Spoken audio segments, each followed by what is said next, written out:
All right, gang, let's work on lesson 4.1a, triangle sum properties. Our goal for this chapter now is we're going to be changing from parallel lines into triangles. Lots of triangle stuff, so going to change gears here a little bit. For today, we want to know how to name a triangle and find the measures of the interior and exterior angles. So everything here is going to be about triangles.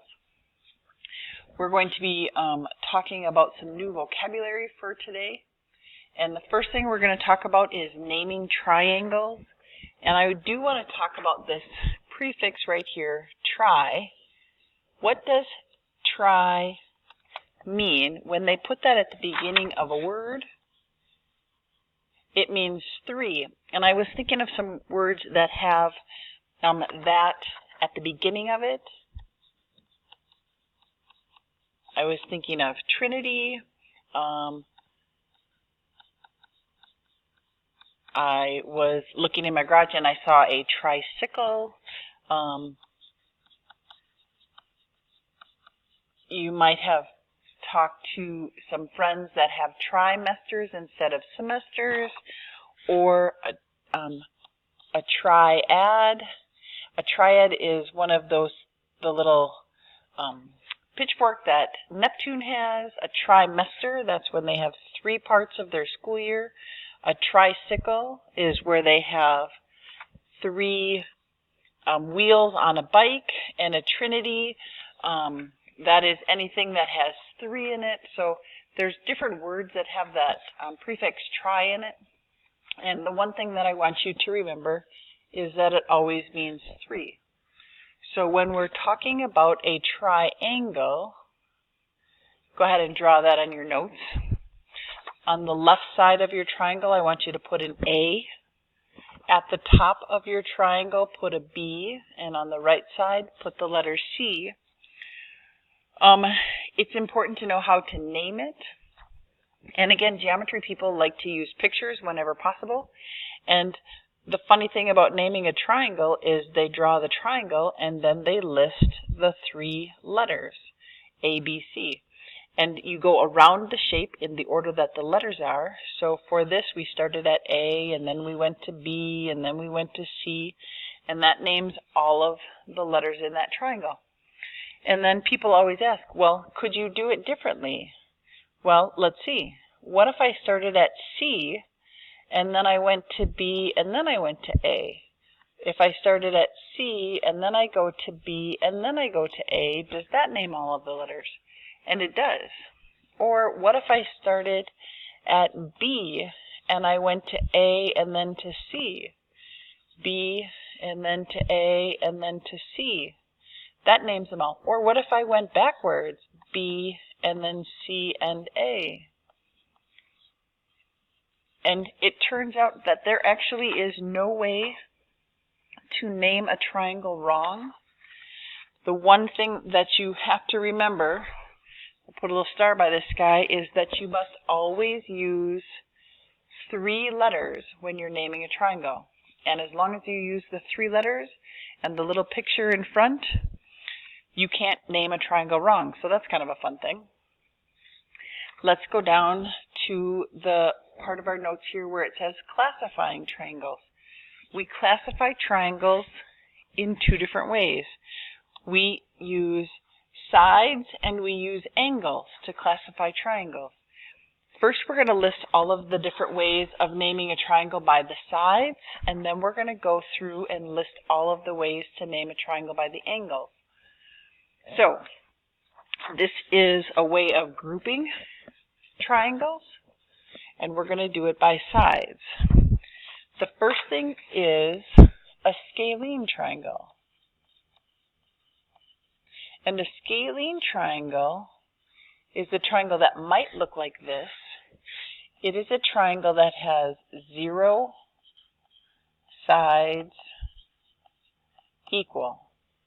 None of those sides are equal, and to show somebody that you had no equal sides, you could mark all of the sides differently. Put 1 tick mark, and 2 tick marks, and 3 tick marks. That would be an example of a scalene triangle that has 0 sides that are equal. And then we have a triangle that has at least two sides equal. And you may have heard of this one. It might look like this with two sides equal. And that is called an isosceles triangle. And an isosceles triangle has at least two equal sides. In this case, I have two equal sides and the bottom is different. But it's possible that they could actually all be equal. Most often we have two equal sides. There are many ways of drawing an isosceles triangle. I could have these two sides equal and I could have the bottom side different. As long as you mark your sides with the same number of tick marks, then we assume that they are equal. So we don't necessarily go by your drawings, we go by the tick marks that you have. The last triangle that we have is called an equilateral triangle.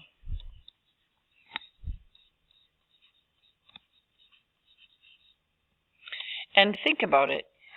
Equilateral triangle, how many equal sides does it have to have? Well, we have already done 0 equal sides and 2 equal sides. So an equilateral triangle has to have 3 equal sides. It basically always looks the same, and all 3 sides are marked equal. You can turn it if you'd like, but as long as you mark all of the sides with the same number of tick marks, that would be an example of an equilateral triangle. All right, now let's go over here and talk about sides by their angles. So we're not going to talk, or triangles by their angles, not by their sides anymore.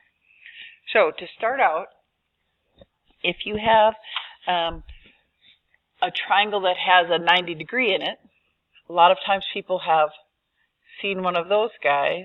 We call that a right triangle.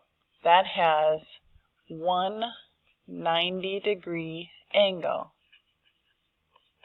Now, to show that it has 90 degrees in it, remember that you have to put this little box in the corner right here. That is what makes it right. So all 90 degree triangles have that little box in the corner. Now, one thing I want to add to this is when you have that little box in the corner, the side opposite of that box is called a hypotenuse.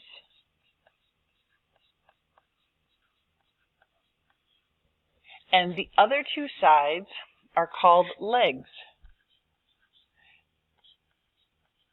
Those legs might be the same size, they might be different sizes, but the two sides on the 90 degree are always called legs.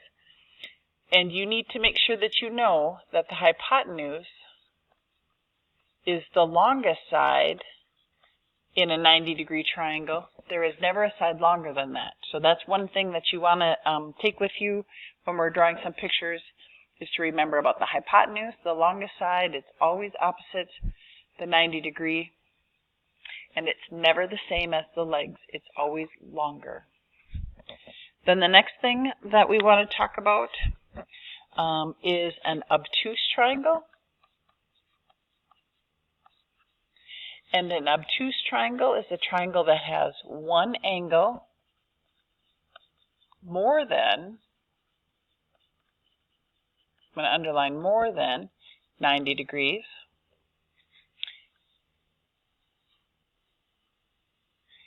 And we don't have any marks for more than, but we could put a number in here. Like this could be 112 degrees. As soon as I get a number that's more than 90, then I have an obtuse triangle. It can be any triangle more than 90 degrees. So if this little angle right here was 91 degrees, that would make that an obtuse triangle. I can't put the box in there. That makes it obtuse. Then, what if a triangle has an angle less than 90 degrees? You may have heard of this one. This one is called an acute triangle. All angles are less than 90 degrees. And generally, those are the ones that kind of look, they all have the smaller angles in there.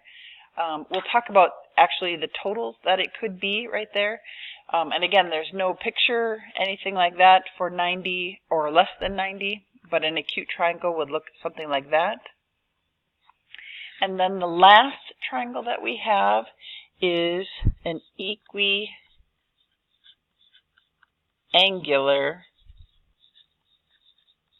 triangle. And if you had to guess what an equiangular triangle would be, that would be all equal angles.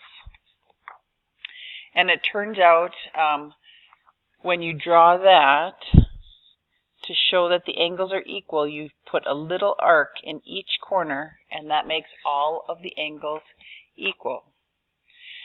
We will come back to this here in a little bit, and we will practice this in our notes. So this is for sure something, make sure that you know this for the test. You have to know all of these vocabulary words. Those would be something that you would want to make note cards of. I forgot to do our triangle angle sums on page 2, a little bit of new vocabulary to go along with our different kinds of angles. So we are going to be talking about interior angles and exterior angles of triangles. So we're going to start out with the interior angles first. What I would like you to do is just draw a triangle, and we're going to name the angles angle 1 and angle 2 and angle 3. Those 3 angles are what we consider to be interior. Notice if I highlight those 3 angles, how all 3 of them are inside of the black lines that we have drawn for our triangle. And what I want to show you is that those 3 angles actually can make a straight line. So if I go down here and I draw a straight line, I can take those 3 angles and turn them into that straight line. And because I have my smartboard here, I can show you this. We have angle 1 right there. We have angle 2 up at the top. And we also have angle 3 here on the right. And with my smartboard, I'm going to take this angle 1 right here, put it on my line. I'm going to take this angle 3 right here and put that on my line. And this angle 2 right here, I'm going to put it on my line. But first I'm going to spin it around. And you notice angle 2 fits exactly right in there. It turns out that angle 1 plus angle 2 plus angle 3 always adds up to that straight angle right there. I can say the measure of angle 1 plus the measure of angle 2 plus the measure of angle 3 equals 180 degrees. That right there is something that for sure you have to know. Make sure that you got that for the test. That is the interior angles of a triangle. Always add up to 180 degrees. If we take that and we page back to our first page of notes, look down here real quick at our equilateral triangle. It says that all of the angles have to be equal to each other. And so if we know that all of these angles have to equal 180 degrees, and we divide that by 3 equal angles, it turns out each of those angles are always going to be 60 degrees. So that's something that I want you to add to your page 1 of notes. The equilateral triangle has 3 angles that all measure 60 degrees each. We also could take that information and apply it to our acute triangle that we have right here. It says an acute triangle has all angles that are less than 90. So we can't necessarily know how big the angles are, but let's say I had a 40-degree angle and a 70-degree angle. Would it be possible to find out the third degree? And remember, those have to all add up to 180. I could do 40 plus 70, and that would equal 110. What would that third angle have to be right there? Well, I could calculate that by subtracting from 180, and I could find out that that third angle would also be 70 degrees. That does make it acute. That is not the only acute angle that we have, but that could be an acute angle where all of the angles are less than 90 degrees. All right, I'm going to pause again, and we're going to jump back, and we're going to do exterior angles. All right, let's talk about our exterior angles here. What I'm going to have you do is draw that triangle that we had before with angles 1, 2, and 3, but I'm going to have you extend this bottom side right here, and I'm going to have you mark angle 4 on the outside. It turns out that we call this angle on the outside our exterior angle because it's on the outside. That makes sense. This angle right here is exterior, and we still have these 3 angles on the inside, 1, 2, and 3, that are interior. Now, we have a couple special relationships that fall in this exterior angle family. We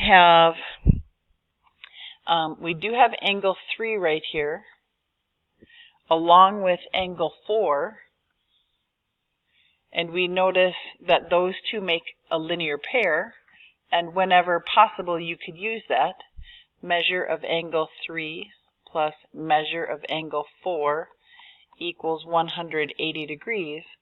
But there's another special relationship that we're going to use with angle 1 and angle 2.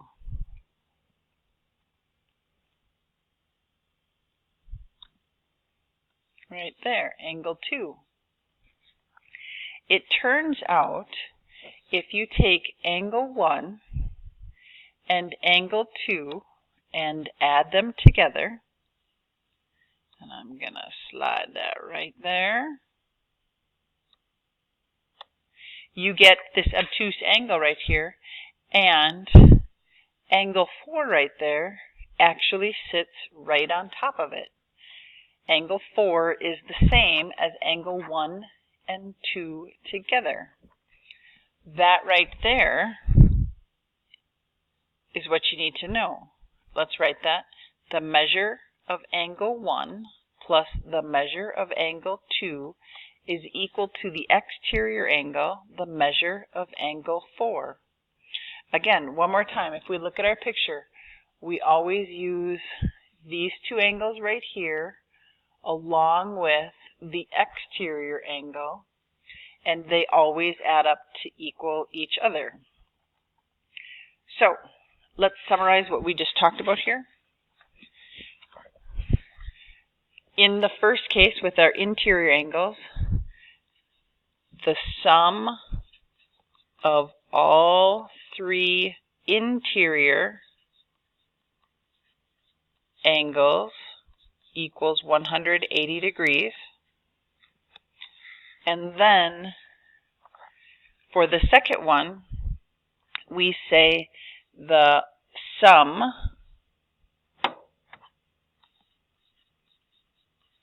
of the 2 remote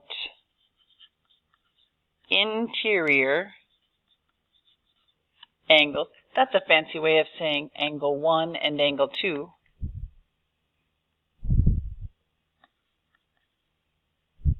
Equals the exterior angle.